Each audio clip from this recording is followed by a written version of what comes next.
Look at Yochanan part 23, finally. We will be in Yochanan for a while since we're only in chapter 6, and there's quite a few chapters left. We will finish Hosea well before we finish Yochanan. So when we finish Hosea, we'll be moving Yochanan to Tuesdays and getting back to the Torah portion on Fridays. And then when we finish Yochanan, we'll go back into the prophets. There we go. So let's talk to our Elohim, and we'll take a look at this study. It was very difficult to put it on paper and to put it in writing. So hopefully the thoughts transferred over into the writing a little better than I hope. So, but there we go. There we go. If I get a whole bunch of just blank stares and the heads are cocked sideways, I'll know that. Oh well, you know. All right. All right. All right. Let's talk to the boss, and we'll take a look and see how it goes. Father Yahuwah, thank you for this opportunity to reach out to you, to come to a better relationship with you, and to find our way to you in spirit. We ask that you will open our eyes, open our ears, and open our hearts so that we can see, hear, and understand what your word tells us. And we thank you for it in the name of Yahusha. Amen. All right, so our last study of Yochanan was a very important piece. We talked about the bread and the wine and how these things relate to the wedding itself as an ancient ritual that if we don't understand ancient customs, we miss a lot of things that are going on. But we discussed our willingness to accept the ketubah of Yahuwah and the wedding vows of Yahusha in the last study. And these are going to dictate our ability to perceive the Ruach of Yahuwah in our lives. If we can say that we are prepared to accept the ketubah and the offer of Yahuwah, then we have to begin to consider the verse 62 of Yochanan chapter 6. There are a couple of positive verses here, and then there are several verses that we could consider to be more negative. But verse 62 says, "Then if you should behold the Son of Man ascending where he was before." Now, in a lot of our English-based Bibles, there's going to be a what at the beginning and a question mark at the end, which would say, "What then if you should behold the Son of Man ascending where he was before?" Because we are trying to make out Yahusha to be a deity that was pre-existent and all this stuff according to the church fathers, so that it would line up with what Constantine wanted it to line up with. We have to break this down into Hebrew.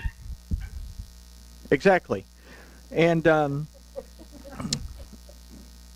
I've got Yochanan in Hebrew and English now. It's not completed, so a lot of these, where we get the Hebrew and English now, it'll be available to you all in November.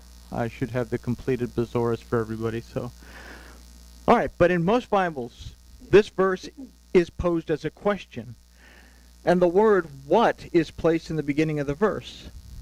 So this was done again to illustrate that Jesus was with God in the beginning.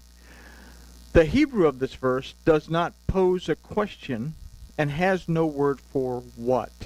It begins with the words "Uma yihyeh," meaning "and then it will be." Yihyeh is the future tense of chaya, which means to exist. So it means to exist or to be in a future time. So Uma yihyeh, and then it will be. The next phrase is ki tereu, that means surely you see. Now the word used for you behold in this verse is reu, that from the root ra'ah, means to see as well as to perceive, discern, and understand. And the word ki illustrates a statement of truth. So what we can take from this phrase is, in truth you will perceive, discern, and understand. Okay, so this is what we get from these two words put together that gives us this particular phrase. So an idea that we can consider from these two phrases is that it will be when you have truth that you will perceive, discern, and understand. It will be when you have truth that you will perceive, discern, and understand. And there is a reason that Yahusha said, those that worship the Father must worship him in spirit and in truth.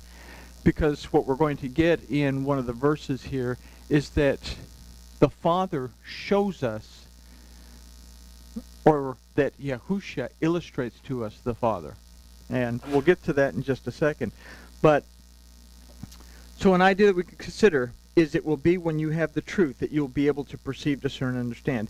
If we take into account that we must be willing to accept the ketubah, the Torah, and then accept the proposal offered in the wedding vows from the last study, then we consider that we are now in possession of truth, and as such, we are in a possession or a position to perceive, discern, and understand.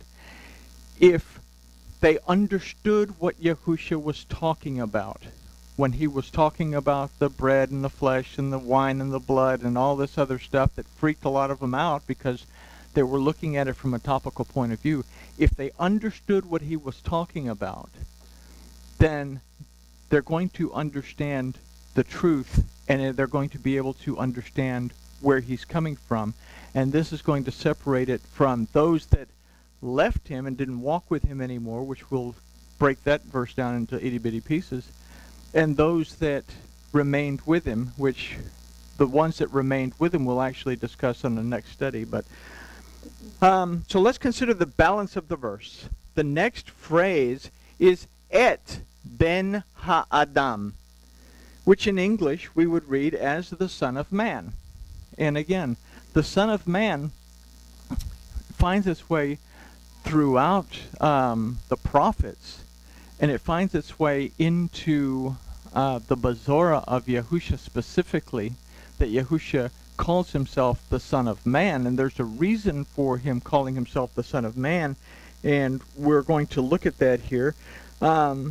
We discard the et in English because we simply see it as being an object pointer in Hebrew grammar. And when you go to seminary and you study Hebrew, they say, well, no, it's just an object pointer because there is no alternate meaning, there's no deeper meaning to the Hebrew, it's just a language. But if you take that attitude to it, then you get to read everything topically, and that's what you get. So et, we discard it as simply being an object pointer in Hebrew grammar, but we've discovered in previous studies that the et is a representation of the word of Yahuwah. And we find this because it is composed of the aleph and the tav. It is the first letter and the last letter of the aleph beit.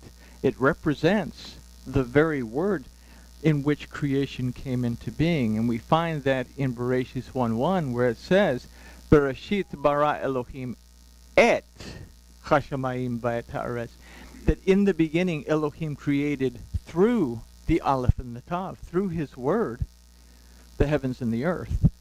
But again, in the Torah, throughout the Tanakh, even in the Bazorah where we have it now in Hebrew, we'll find that this aleph tav, this et, is present in places where it shouldn't be, and is absent in places where it should be if it was just merely an object pointer. So it's something that we have to consider in this.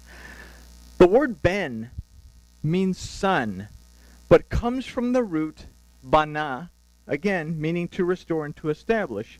The word Adam means humankind, not simply man. And we say, oh, Adam was the name of the first guy. He didn't become Adam until about the 4th chapter of Bereshit. Adam is the word, the Hebrew word that refers to humankind as a whole, so it refers to all of us. The Son of Man is seen as some divine figure in dogmatic religion. It represents the restoration and the reestablishment of humankind, and this is why Yahusha would call himself, who as the word of Yahuwah, was Ben Ha'adam. Yes, he was the Son of Man. He was Yahusha. The redemption, deliverance, and restoration that comes from Yahuwah, the Ben, the restoration, and the reestablishment of Adam. So we see it more than simply this thing, oh, well, he's the son of the Adam, or the Son of Man. That Yahusha is the means to reestablish and restore humankind back to where they need to be. Now, if we add this concept into the idea that we're formulating, we can consider, it will be when you have truth that you will perceive, discern, and understand through the word of Yahuwah the restoration and reestablishing of humankind. This concept will make more sense as we move forward. So, why do we have to be willing to accept the ketubah? Why do we have to be willing to accept the Torah of Yahuwah Elohim and then be willing to accept the vows to enter into this kingdom relationship with our Elohim?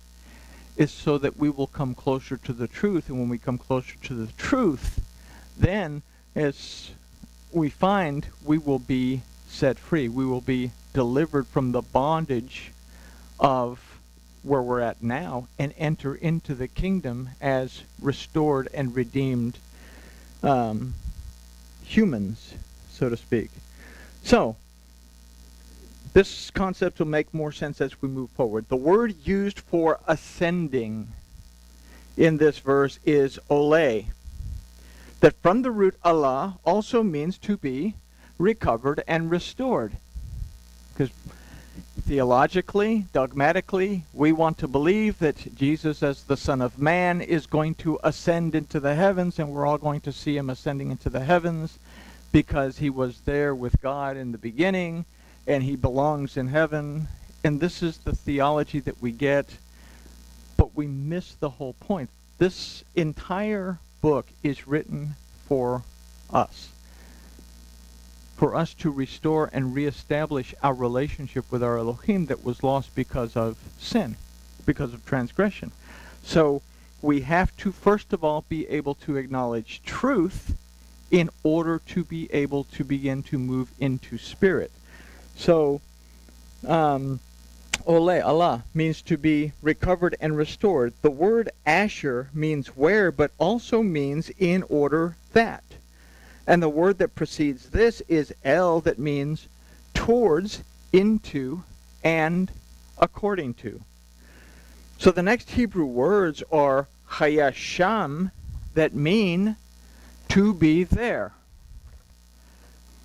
Now the word sham means there, comes from the root asher, that aside from there also means in order that.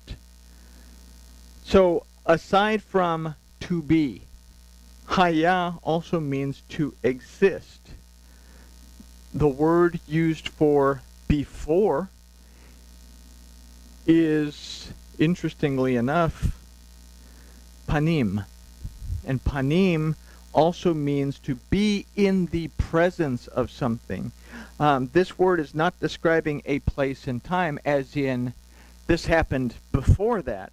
What this word is actually describing is, I'm coming before the king. I'm standing here before you. I'm in your presence. You're in my presence. This is what this word actually means. So that he's going to ascend into the heavens like he was before is totally incorrect if we consider it simply from the Hebraic point of view, the words in Hebrew themselves. So, panim means to be in the presence of. It's not describing a place and time. It's describing a place of being, as in being in the presence of something. So considering these definitions, we could reconstruct this verse as, it will be when you have truth that you will perceive, discern, and understand through the word of Yahuwah the restoration and reestablishing of humankind, recovered and restored in order to move existence towards the presence of Yahuwah Elohim. What was lost? The Adam, Ish and Isha, were removed from Eden. Why were they removed from Eden? The reason that they were removed is they believed a lie. And instead of changing that and making teshuvah and trying to make it right, they fashioned themselves girdles of fig leaves, in a sense that they accepted the lie as being okay. So if you're going to love and make a lie, you cannot remain within the gates. You cannot remain within Eden. You have to go outside of Eden. So if we find our way to truth, then we find our way towards restoration and being reestablished according to the word of Yahuwah, and then we are moved back towards the presence of our Elohim. Wow, it did make sense. I think. I hope. Maybe? Okay.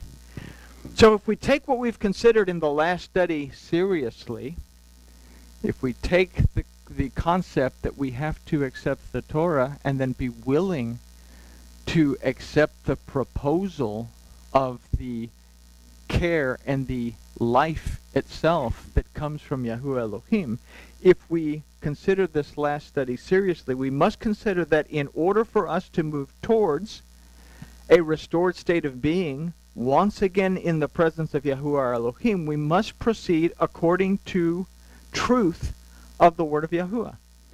This will allow us to become spiritually in-tuned to the presence of Yahuwah in our daily existence. And this is the most difficult thing that we as human beings have. This is the most difficult thing for us to do, is to be in tune to the fact that Yahuwah, our Elohim, is always present with us in every aspect of our lives, so that every thought that I have, every word that I speak, is spoken into that presence, and manifestation begins. So am I guarding what I think? Am I guarding what I say? Because it will be done to you according to your belief. So we have to be aware that our Elohim is always present. So if we can grasp all that, then we can clearly understand verse 63. It is the Ruach that gives life. The flesh profits nothing. The words that I have spoken to you are Ruach. They are spirit. They are life. So he's giving us spiritual food. Because something has to happen to us.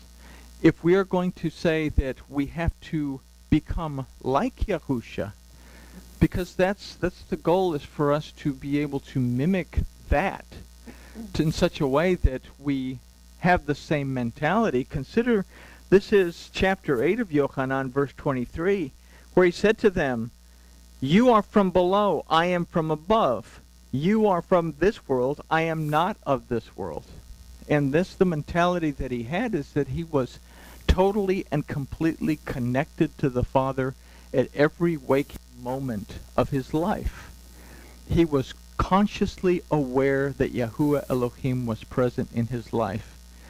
Whereas we are, what James says, double-minded. We're tossed back and forth like the waves. So what Yochanan is trying to teach the Yochanan community is to get into a spiritual consciousness of Yahuwah Elohim being present. So, this whole concept takes us back to Yahusha's words to the Samaritan woman that the Father is spirit and is seeking those who will worship, who will communicate in spirit and in truth. Not everyone will grasp this, and not everyone will believe it. It is counter to the theological dogma presented in our modern English concept of verse 62. Verse 62, our modern theological concept is that Jesus existed in the beginning, before, that period before, which has nothing to do with that word panim has nothing to do with time, and he existed before, and that he was going to ascend back up to where he was in the beginning. If we come into a truthful understanding of what's happening, and that restoration has to take place, and that Yahusha came to restore, then we have to take that verse from a different point of view. Verse 62, we take it that Jesus as God existed with God in the beginning and will return as a physical king ruling in a heavenly New Jerusalem.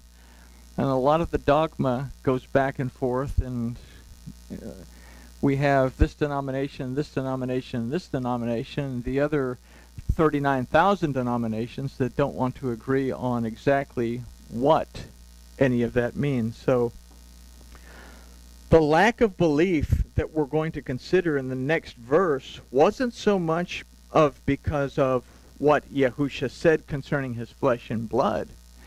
You have to understand that a lot of people actually understood what he was talking about because they were Jews. They were accustomed to the culture. But it was because he was alluding to a spiritual kingdom and relationship, not a physical one. And people had problems with that. They didn't want a spiritual kingdom. They didn't want a spiritual relationship. They were being oppressed by Rome. They wanted action. So people, even today, want and hope for a physical king and a physical kingdom that will come in some future time. But Yahusha said that the kingdom of heaven was at hand. We have to consider, yes, things are going to change in the world to come, but our relationship has to start now, while we're alive. If I'm simply waiting for something to happen in the future, then where is my relationship now?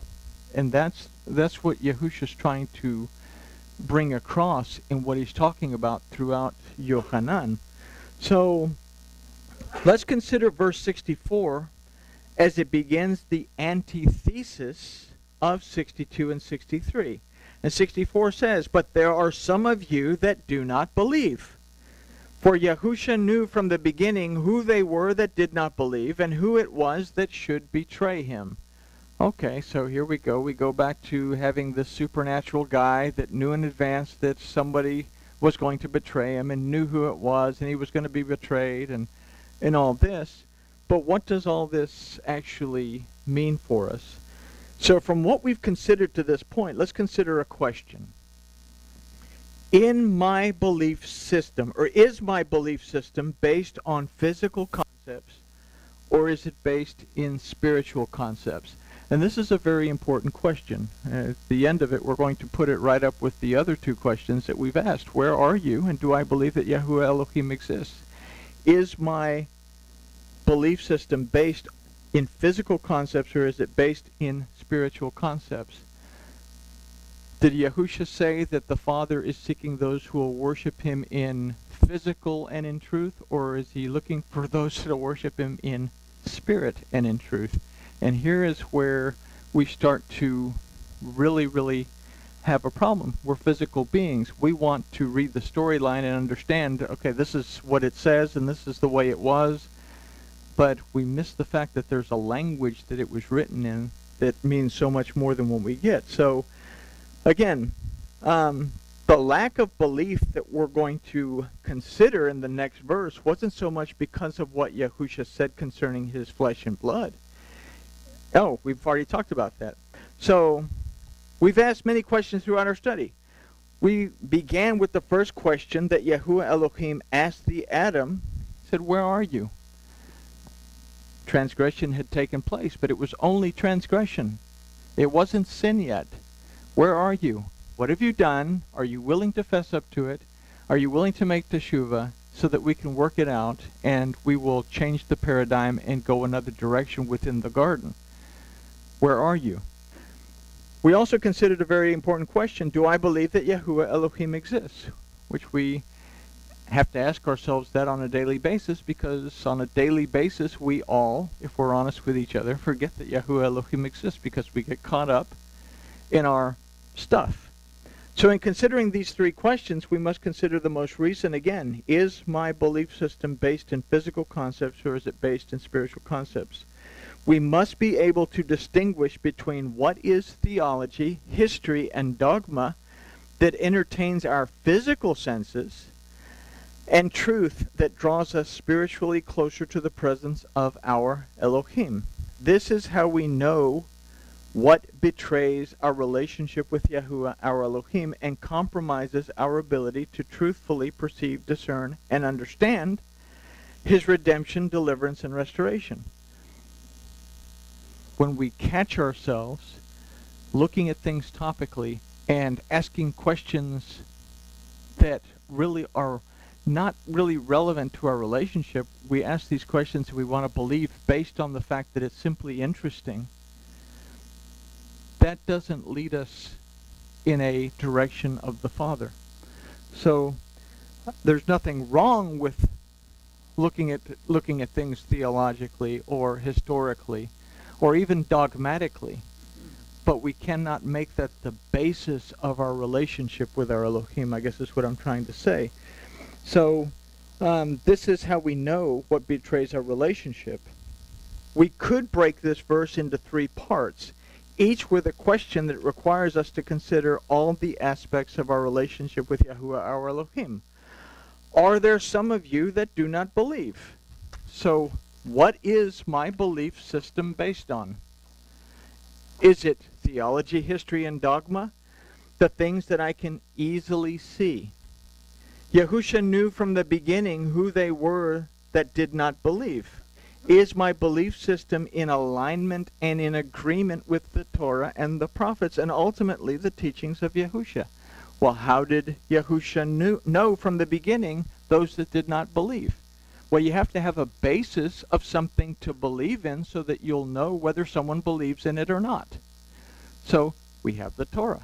Do I believe what the Torah tells me? Am I in agreement with those commandments throughout the Torah or not? And this is how Yahusha will know, or Yahuwah will know, whether we are in agreement or not. So who is going to believe or not believe? And finally, who it was that should betray him. If my belief system is not where it should be, am I willing to make changes to it, stepping away from dogma and tradition, regardless of how difficult it may be for me, or am I simply prepared to betray him? Ultimately, is it Elohim that we betray, or is it ourselves that we betray? Ultimately, Elohim is still going to be in charge. Yahuwah is still going to be Elohim. The question is, do I betray my opportunity to have a real relationship with Yahuwah my Elohim or not, based on my desire to not upset other people because I don't want to step on toes concerning dogma or the theology or the belief systems that I am attached to. So ultimately it is Elohim that, is it Elohim that we betray, or is it ourselves? We must have a spiritual connection to the Father, and this is what is expressed in verse 65. And he said, "For this cause have I said to you that no man can come to me except it be given to him of the Father." What does that mean? I can't go to Yahusha unless the Father tells me to go to Yahusha? Or is it that I cannot make my way towards the redemption, deliverance, and restoration that has been provided by Yahuwah Elohim if I am not spiritually connected to the realm of Elohim to receive the instruction? And if that's the case, how do I receive the instruction? Do I simply hear voices in my head that tell me to do this, or do I have it written down? Because the voices in the head that tell you to do this really didn't work. We have Adam. It didn't work out for Adam. Didn't work out for Noah. Didn't work out for Abraham. Finally, Yahuwah said, enough of this. They're not listening to me speak to them. I'm going to give them some written instructions. And he wrote them down. And, all right, here comes comic relief. I'm sure the ladies are glad that guys receive written instructions now, because we'd have a whole lot of parts left over from IKEA. Okay, there we go. That was my attempt. All right. So again,